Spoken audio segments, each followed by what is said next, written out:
प्यारे बच्चों, आज हम लोग इस वीडियो में केमिस्ट्री के वैसे ऑब्जेक्टिव क्वेश्चन को डिस्कस करेंगे जो आपके ऑफिशियल मॉडल पेपर में सेम टू सेम आता है और जो आप लोग के सेम टू सेम एग्जाम में भी छपने के ज़्यादा चांस रहेंगे।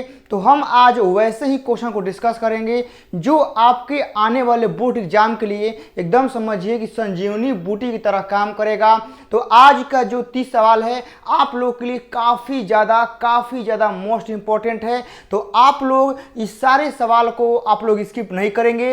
एक एक सवाल आपके एग्जाम के लिए बहुत ज़्यादा इम्पोर्टेंट है। तो आप लोग यहाँ से एक एक सवाल को अच्छे से उसको समझेंगे, अच्छे से उसको नोट्स बना लेंगे और इसका पीडीएफ नोट्स आप लोगों को व्हाट्सएप ग्रुप और टेलीग्राम पर आप लोगों को मिल जाएगा, ठीक है ना। यदि आप लोगों को व्हाट्सएप पर ज्वाइन होना है, ठीक है ना, यदि आप लोगों को ग्रुप में ज्वाइन होना है तो आप लोग इस नंबर पर बाबू मैसेज कर सकते हैं, ठीक है ना। अपना नेम, गाँव, जिला जहाँ से भी हैं आप लोग बता सकते हैं, आप लोगों को हम ग्रुप में जोड़ देंगे। लेकिन हाँ, यहाँ से आप लोगों को कैसे हूँ बाबू एक नंबरिया यह कंप्लीट कर लेना है, क्योंकि यह ऐसा एक नंबरिया है कि आपके एग्जाम में छपने के चांस बहुत ज़्यादा है। तो इसको मिस नहीं करना है, आप लोगों को एक कंप्लीट कसम करिए लेना है, चाहे कुछ हो जाए, ठीक है ना। बाकी समझाने के लिए आपका भाई आपके पास है, ठीक है ना। यदि आप लोग ग्रुप में जुड़ जाना है, मान लीजिए कि आपको सब्जेक्टिव का क्वेश्चन आंसर हो गया, पीडीएफ हो गया या कोई और चीज़ हो गया जो आप लोगों को देना होगा, तो हम आप लोगों को आसानी से दे पाए। तो इसके लिए आप लोग व्हाट्सएप पर या टेलीग्राम पर आप लोग हाई विदा कर देंगे और अपना नाम, गांव, जिला बता देंगे, हम वहां से आप लोग ग्रुप में जोड़ देंगे।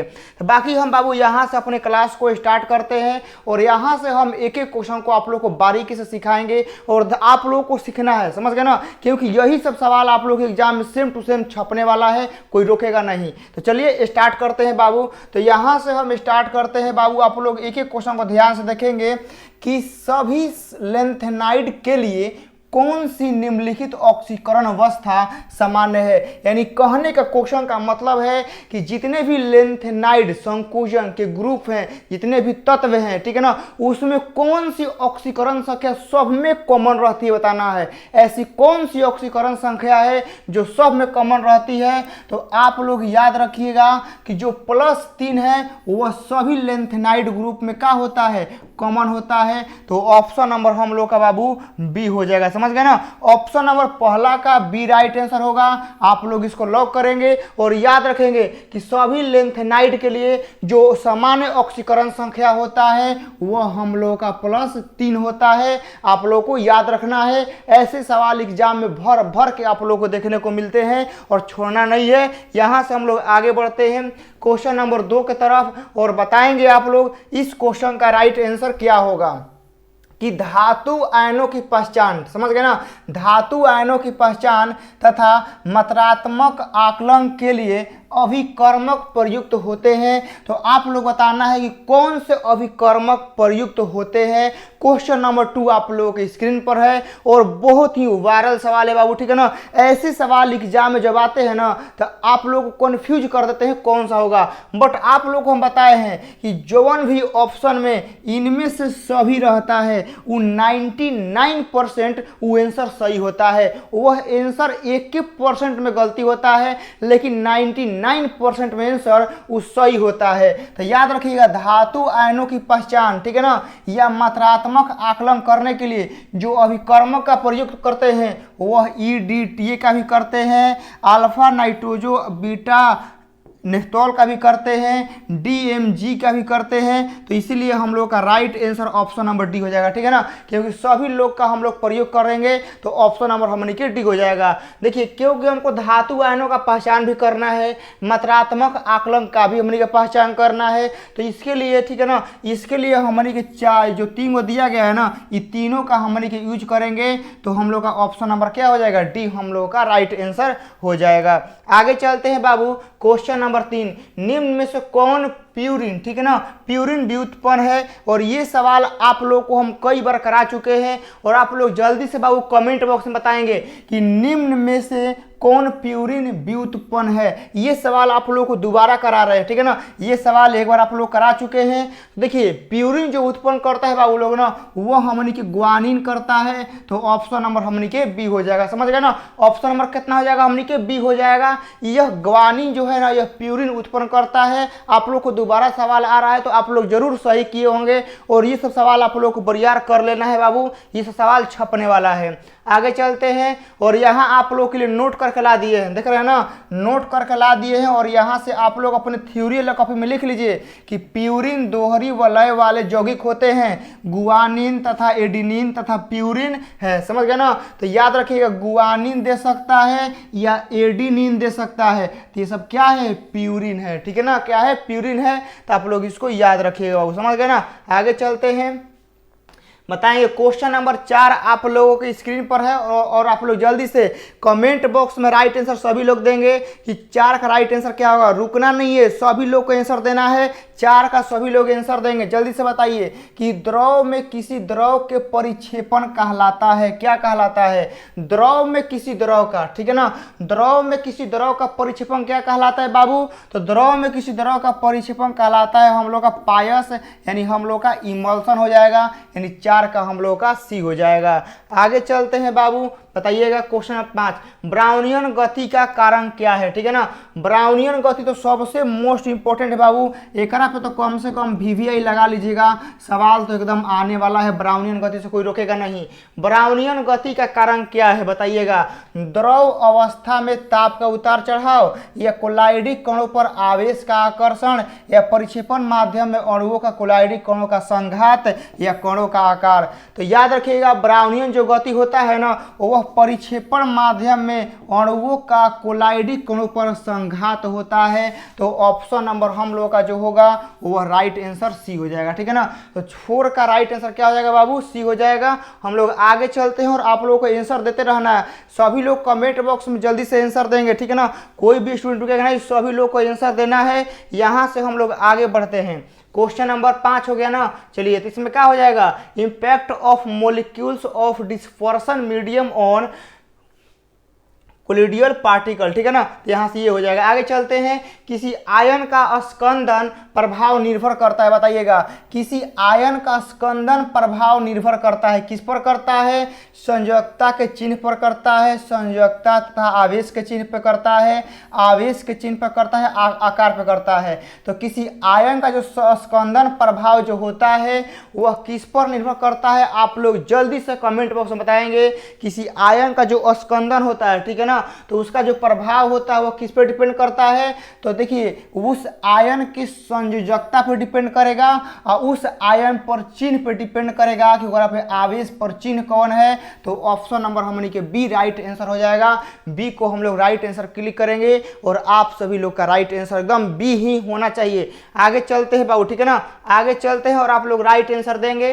क्वेश्चन नंबर ये तो 6 ही है, ठीक है ना, हो जाएगा ये। चलिए आगे चलते हैं, क्रिस्टल लाभ कोलाइडिस से भिन्न है, कैसे भिन्न है बताइए, ठीक है ना। क्वेश्चन नंबर 8 की क्रिस्टल लाभ जो है वो कोलाइडिस से भिन्न है, कैसे भिन्न है, आकृति में भिन्न है, आकार में भिन्न है, या वैद्युतीय व्यवहार में भिन्न है, या विलेयता में भिन्न है। तो 8 का राइट आंसर आप लोग जल्दी से बताएंगे कि क्रिस्टल जो होता है ना, क्रिस्टल लाभ वह कोलाइडिक कणों से किस प्रकार भिन्न है। तो याद रखिएगा वह हमनी के साइज में भिन्न है, यानी वह आकार में भिन्न है, यानी कणों के आकार में हम लोग का अलग होता है, बाकी सब चीज में सेम रहता है, आकृति में, व्यवहार में, विलेयता में, सब में सेम रहेगा। हम लोग कणों के आकार में बाबू क्या रहता है, अलग रहता है। तो ऑप्शन नंबर 8 का बी हो जाएगा। आगे चलते हैं बाबू, क्वेश्चन नंबर 9 बताएंगे कि ठोस पदार्थों पर, समझ गए ना, ठोस पदार्थों पर किसी द्रव का परिक्षेपण कहलाता है, क्या कहलाता है, ठोस पदार्थों पर, ठीक है ना, ठोस पदार्थों पर बताएंगे कि ठोस पदार्थों पर, ठीक है ना, ठोस पदार्थों पे किसी द्रव का परिक्षेपण क्या कहलाता है? तो देखिए सॉल तो नहीं कहलाएगा, ठीक है ना, क्योंकि सॉल तो इसमें आता नहीं है। तो ठोस पदार्थों का यदि देखिए ठोस ले द्रव में होगा तो ओकरा का हमनी को बोलते हैं जेल, ठीक है ना। ठोस से द्रव में, देख रहे हैं ठोस पदार्थ है और ये द्रव है, तो ठोस से द्रव में होगा तो हमनी को ओकरा के जेल बोलते हैं। समझ गए ना। आगे चलते हैं बाबू, क्वेश्चन नंबर 10, नायलॉन धागे किसके बने होते हैं? नायलॉन का जो धागा होता है ना वह काफी ज्यादा मजबूत होता है, याद रखिएगा नायलॉन का धागा बहुत ज्यादा मजबूत होता है। तो नायलॉन धागे किसके बने होते हैं बताइए? पॉलीएमाइड का या पॉलीविनाइल का या पॉलिएस्टर का या पॉलीएथिलीन का? तो आप लोगों को नायलॉन के बारे में सब कुछ पढ़ा चुके हैं कि जो नायलॉन होते हैं ना बाबू वो हमनी के पॉलीएमाइड के बहुलक होते हैं। तो 10 का राइट आंसर ए हो जाएगा। क्या बोलती है पब्लिक, बोलिए 10 का राइट आंसर ए होगा ना? जल्दी से बोलो कमेंट बॉक्स में, सभी लोग का देख रहे हैं। 10 का क्या हो जाएगा? पॉलीएमाइड का बहुलक हो जाएगा, क्योंकि नायलॉन जहां आएगा बाबू पॉलीएमाइड का बात होगा, कैप्रोलेक्टम का बात होगा, ये सारी चीजें आप लोग को बता चुके हैं, ये सब आप लोगों को भी याद हो रहा होगा। समझ गए ना। आगे चलते हैं बाबू, क्वेश्चन नंबर 11, निम्न में से कौन जैव अपघटनीय, ठीक है ना, जैव अपघटनीय, निम्न में से कौन जैव अपघटनीय बहुलक है? 11 का राइट आंसर आप लोग बताएंगे कि निम्न में से कौन जैव अपघटनीय बहुलक है। तो याद रखिएगा कि जो जैव अपघटनीय बहुलक होता है वह हम लोग का सेलुलोज होता है। तो 11 का राइट आंसर हम लोग का ए हो जाएगा। ये भी सवाल आप लोग को याद हो गया होगा। आगे चलते हैं 12 नंबर, नायलॉन 6 नहीं है, क्या नहीं है बताइए? नायलॉन 6 नहीं है, क्या नहीं है? 12 का बताएंगे कि नायलॉन 6 क्या नहीं है। तो नायलॉन 6 देखिए संघनन बहुलक है, आप लोग पढ़ा चुके हैं। पॉलीएमाइड तो अभी पढ़ाए हैं कि पॉलीएमाइड है। सह बहुलक बिल्कुल है, हमनी के सम बहुलक नहीं है। तो लेकिन यही हमनी के राइट आंसर हो जाएगा। समझ गए ना। नायलॉन 6 हमनी के सह बहुलक भी है, पॉलीएमाइड तो अभी पढ़ा दिए, संघनन जस्ट इसके पीछे पढ़ाए थे। तो ये तीनों है हमनी के, बट सम बहुलक नहीं है। तो ऑप्शन नंबर हमनी के डी राइट आंसर हो जाएगा। समझ गए ना। आगे चलते हैं मेरे भाई, क्वेश्चन नंबर 13, निम्न में से कौन श्रृंखला बृहदी, ठीक है ना, बृहदी बहुलक है? आप लोग बताना है। मंड हो गया, टेफ्लॉन हो गया, न्यूक्लिक अम्ल हो गया, प्रोटीन हो गया। तो 13 का राइट आंसर आप लोग बताएंगे कि निम्न में से कौन सी श्रृंखला बृहदी बहुलक है, और आप लोग फटाक से जल्दी से राइट आंसर देंगे। तो याद रखिएगा जो बृहदी बहुलक है यानी ग्रोथ पॉलीमर है, ठीक है ना, याद रखिएगा इंग्लिश में क्या है? ग्रोथ पॉलीमर है। तो ग्रोथ पॉलीमर एक ही है, वह भी हम लोग का टेफ्लॉन हो जाएगा, ऑप्शन नंबर सी। और ये सारे सवाल आप लोग को बार बार आप लोग को रिवाइज करना है, क्योंकि एक में से आपके एग्जाम में छपेगा बाबू, ठीक है ना। क्योंकि ये चुन चुन के सवाल आपके मॉडल पेपर से हो गया, बुक से हो गया और जगह से हो गया, चुन चुन के सवाल आप लोग के लाते हैं ताकि आप लोग कहीं और न जाना पड़े। आप लोग वैसे क्वेश्चन को करिए जिसके आने के चांस एग्जाम में ज़्यादा हैं। समझ गए ना। आगे चलते हैं बाबू, क्वेश्चन नंबर 14 है कि क्रॉस संयुगम के साथ 3 विमीय, ठीक है ना, 3 विमीय अणु किससे बनते हैं? क्रॉस, ठीक है ना, क्रॉस होना चाहिए, ठीक है ना, क्रॉस संयुगम, ठीक है ना, के साथ 3 विमीय अणु किसके बने होते हैं? तो वो हम लोग का हो जाएगा थर्मोप्लास्टिक से, ठीक है ना। किसके बने होते हैं? थर्मोसेटिंग प्लास्टिक के बने होते हैं, ठीक है ना। क्रॉस संयुगम, ठीक है ना, के साथ 3 विमीय अणु जो होते हैं वह किसके बने होते हैं? थर्मोसेटिंग प्लास्टिक के बने होते हैं, इसको याद रखिएगा। आगे चलते हैं, निम्न में से कौन पॉलीएमाइड है? अभी ये पता है पॉलीएमाइड कौन है? नायलॉन 6 है, खत्म कहानी, ठीक है ना। पॉलीएमाइड कौन है? नायलॉन 6 है, अभी पढ़ा दिया आप लोगों को। आगे चलते हैं बाबू, एकदम याद हो रहा होगा अब आप लोगों को। निम्न में से कौन सा बहुलक संघनन बहुलीकरण द्वारा बनाया जाता है बताइए? निम्न में से कौन सा बहुलक है जो संघनन बहुलीकरण द्वारा बनाया जाता है? 16 का राइट आंसर बताना है, क्या होगा, ठीक है ना। 16 का राइट आंसर आप लोग जल्दी से कमेंट बॉक्स में बताइए, जल्दी से, जितने भी हैं देरी नहीं करेंगे, सभी लोग बताएंगे कि 16 का राइट आंसर क्या होगा। जल्दी से कमेंट बॉक्स में बताएंगे कि निम्न में से कौन सा बहुलक जो है संघनन बहुलीकरण द्वारा बनाया जाता है। संघनन बहुलीकरण में बाबू नायलॉन 6 बिल्कुल आता है। अभी बताएं ना कि संघनन बहुलीकरण में नायलॉन 6 आता है, पॉलीएमाइड में नायलॉन 6 आता है। तो नायलॉन 6 हमनी के राइट आंसर मार देंगे, हमनी के राइट आंसर हो जाएगा। फटाक से आगे चल जाएंगे। आगे चलते हैं, निम्न में से कौन संघनन बहुलक नहीं है? नहीं है, देखिए यूज क्या किया है वर्ड नहीं है। नहीं कौन कौन नहीं है। देखिए ग्लिप्टल है, नालन 6 हैबे कैल है, डेक्रोन हैबे कैल है, पीट EFE नहीं है, तो ये राइट आंसर हो जाएगा। 17 का क्या हो जाएगा बाबू? 17 का हमनी के सी हो जाएगा। सघनन बहुलीकरण लिख लीजिएगा, एग्जाम में आने वाला है, ठीक है ना। हमनी के ग्लिप्टल भी होगा सघनन बहुलक, नालन 6 भी होगा, डेक्रोन भी होगा, लेकिन हमनी के PTFE नहीं होता है, तो ऑप्शन नंबर हमनी के सी हो जाएगा। आगे चलते हैं और आप लोग आंसर देंगे जल्दी से फटाक से। चलो जल्दी से, निम्न में से कौन बायोडिग्रेडेबल बहुलक है? जल्दी बताइए, निम्न में से कौन बायोडिग्रेडेबल बहुलक है? तो आप लोग बताना है 18 का कौन सा राइट आंसर होगा। जल्दी से कमेंट बॉक्स में बताइए, जल्दी से बाबू, ठीक है ना, जल्दी से कमेंट बॉक्स में बताइए निम्न में से कौन बायोडिग्रेडेबल बहुलक है। तो हमनी के हो जाएगा बाबू सेलुलोज है, हो जाएगा। ऑप्शन नंबर क्या हो जाएगा? ए हो जाएगा। PVC ये सब नहीं होगा, सेलुलोज हमनी के राइट आंसर हो जाएगा।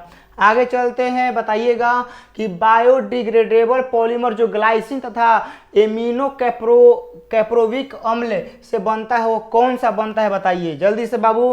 बायोडिग्रेडेबल पॉलीमर जो ग्लाइसिन तथा एमिनो कैप्रोविक अम्ल से बनता है वो कौन बनता है? बूना N बनता है, नायलन 6 बनता है, नायलन 2 नायलन 6 बनता है, या हमनी के PHB भी बनता है।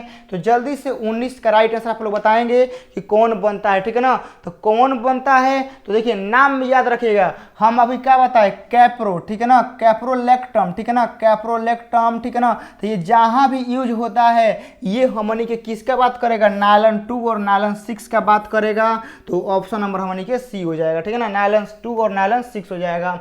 आगे चलते हैं 20। जल्दी से कमेंट बॉक्स में आप लोग आंसर देंगे। 20 नंबर क्वेश्चन आप लोग राइट स्क्रीन पर है, और आप लोग फटाक से बाबू जल्दी से, जितने भी स्टूडेंट देख रहे हैं सब जल्दी से राइट आंसर देंगे, ठीक है ना। जल्दी से 20 का राइट आंसर आप लोग बताना है कि 20 का राइट आंसर क्या होगा, कि कौन सा, ठीक है ना। ध्यान से आप लोग देखेंगे बाबू कि क्वेश्चन है कि कौन सा कार्बोहाइड्रेट वनस्पति कोशिका का आवश्यक घटक है। तो याद रखिएगा, कार्बोहाइड्रेट के लिए जो कोशिका का आवश्यक घटक है ना बाबू, वो हमनी के सेलुलोज है। क्या है? सेलुलोज है। तो हमनी के 20 का क्या हो जाएगा बाबू? 20 का हमनी के बी हो जाएगा, क्योंकि सेलुलोज जो होता है बाबू लोग ना, ये हमनी के जो होता है कंपल्सरी पार्ट होता है। क्या होता है? कंपल्सरी पार्ट होता है। जैसे मान लीजिए कि हमारे शरीर में खून है, तो खून हम लोग शरीर में कंपल्सरी है, ठीक है ना। तो वैसे ही एक में सेलुलोज है। सेलुलोज क्या है बाबू? कंपल्सरी हम लोग का होना चाहिए। आगे चलते हैं 21 नंबर। रक्त में ग्लूकोज निर्धारण किया जाता है किससे करते हैं? बताइए। रक्त में ग्लूकोज निर्धारण करते हैं किससे करते हैं? तो ये हमनी को हो जाएगा क्षारीय आयोडीन विलयन हो जाएगा, ठीक है ना। तो ऑप्शन नंबर हमनी के सी को लगा देंगे, समझ गए ना। आगे चलते हैं बाबू, आप लोग बताएंगे, ये तो हो जाएगा ना एल्काइन आयोडीन सोल्यूशन। चलिए, निम्न में से कौन शर्करा डाइसेक्राइड नहीं है? अब बताइए, निम्न में से कौन शर्करा बताना है? शर्करा के लिए बताना है कि डाइसेक्राइड नहीं है। 23 का राइट आंसर जल्दी से बताएंगे क्या होगा, ठीक है ना। 23 का राइट आंसर आप लोग जल्दी से बताएंगे कि निम्न में से कौन शर्करा डाइसेक्राइड नहीं है। तो हम लोगों का बाबू लैक्टोज है, ग्लैक्टोज है, सुक्रोज है, माल्टोज है।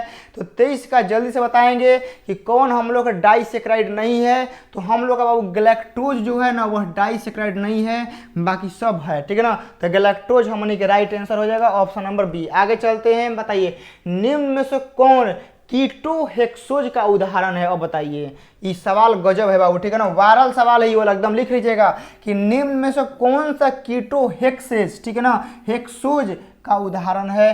24 का राइट आंसर बताना है, जल्दी बताइए। निम्न में से कौन कीटोहेक्सेज का उदाहरण है? 24 का राइट आंसर बताना है। तो देखिए, कीटोहेक्सेज का उदाहरण है तो वह एक ही हो सकता है, फ्रुक्टोज, ठीक है ना। क्या हो सकता है? फ्रुक्टोज। तो ऑप्शन नंबर हमनी के डी राइट आंसर हो जाएगा। आगे चलते हैं बाबू, 25 का। निम्न में से कौन सी औपचायक शर्करा नहीं है? अब बताइए, उपचायक शर्करा, निम्न में से कौन उपचायक शर्करा नहीं है? ई वाला वर्ड आप लोग नोट करते रहेंगे, नहीं का पूछा है, ठीक है ना, कौन नहीं है। तो 25 का राइट आंसर आप लोग जल्दी बताएंगे कौन नहीं है।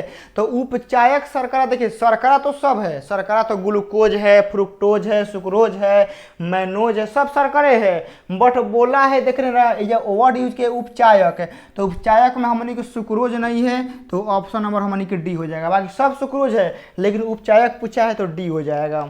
आगे चलते हैं मेरे भाई, क्वेश्चन नंबर 26।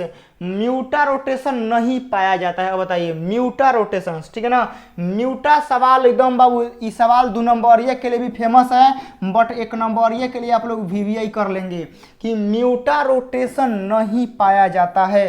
किस में नहीं पाया जाता है बताइए, म्यूटा रोटेशन किस में नहीं पाया जाता है? जल्दी से 26 का राइट आंसर जल्दी कमेंट बॉक्स में देंगे। म्यूटा रोटेशन किस में नहीं पाया जाता है? ऑप्शन है आप लोग के पास सुक्रोज, ग्लूकोज, एल ग्लूकोज, इनमें से कोई नहीं। तो म्यूटा रोटेशन भी एकरे में नहीं पाया जाता है, सुक्रोज में। तो ऑप्शन नंबर ए हो जाएगा। याद हो रहा है ना? अब धीरे धीरे सब आप लोगों को याद हो रहा होगा, और ये सब ऑब्जेक्टिव आप लोगों के बोर्ड एग्जाम के लिए इंपॉर्टेंट है, एकदम आप लोगों के लिए बाबू महत्वपूर्ण है। क्वेश्चन एक कंप्लीट कर लीजिएगा। आगे चलते हैं।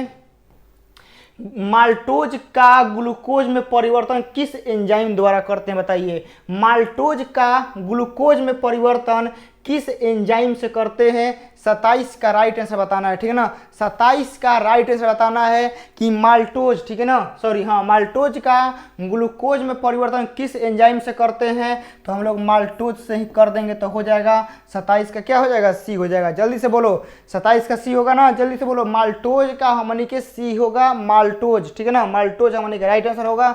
और आगे बढ़ते हैं बाबू, क्वेश्चन नंबर 28 कि डी ग्लूकोसाइड एवं मिथाइल बी डी ग्लूकोसाइड किसके युग्म है बताना है?